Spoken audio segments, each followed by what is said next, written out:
Francis Ford Coppola. Want me to hold that still for you? There we go. Should I turn the pages of time? Sure. Interesting. Look at that. Almost as it is today. Interesting. Historic walk. Picture. Your name. Ron Lowe. Okay. Look at that. I put your name twice on here for thanks go to the following. Huh. Typo. There are several. We just pulled some of the Was there any pictures? yeah, that's his. I was thinking going back in history when I was a kid. Cal. They had a turkey shoot down. There are some, there's some newspaper pictures of that. No, big turkey shoot. No, I was police from drinking trash. Were you really? There's a picture of my dad next year. Yeah. Well, I used to read. Purse or something. Of course, Dad knew him, and he Yes. used to talk about Yes. Well, we don't. Sherman Harmon. Yep. Is that,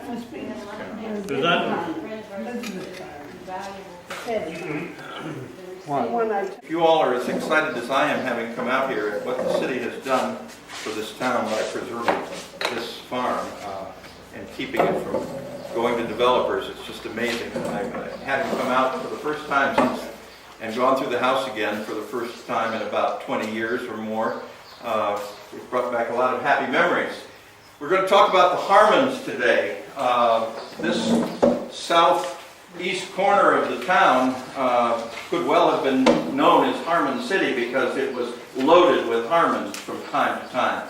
And of course we have here Ray Harmon, who probably can correct me if I'm wrong with some of my information real quickly, but we're going to try to talk a little bit about the Harmon family, when they came out here, and then specifically this house where Ray was born some 89 years ago. about? Just and then we can go outside, take a look around the outside, look inside the barns. The city was a little nervous about our going in the barns because they're a little rickety, and they just would prefer that we look through the doors. Ray, I'm sure, would be able to tell us, and probably some of the others of you here, how the barns were used and what the difference between the two barns was, and that information. Then we can go on inside, go through the house and tour it and see some of the furnishings that were there. As I understand it, when George Hettinger, our councilman, came out here before the sale, he brought Ray through the house, and they picked out the things that Ray remembered as being here when he was a boy. And that's some of the furnishings that you'll be able to see upstairs.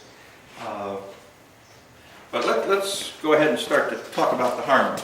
The Harmons had their beginnings in the little town of West Suffield, Connecticut, which was the same town from which our original settler, Ebenezer Sheldon, had arrived from.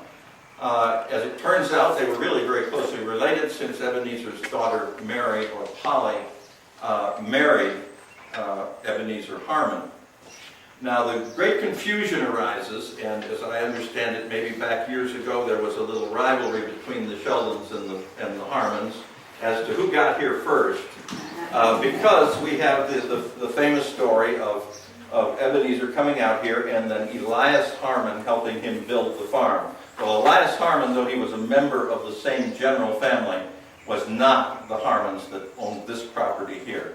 He was another cousin. He was hired by the Connecticut Land, or no, by the Cuyahoga Big Beaver Land Company, who owned the township of Aurora, to come out and help Sheldon for the first summer that he was out here. Then he was given land and moved over to Manaway, and was was the second settler of Manaway, Abraham Honey being the first one over there.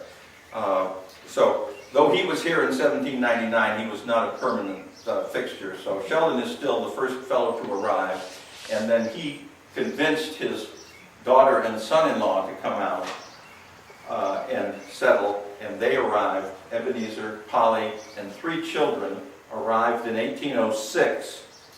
The baby at the time, Calvin was the baby at the time of coming out, and he was just a few months old when they made the trip from Connecticut by ox cart through Pennsylvania, over the mountains.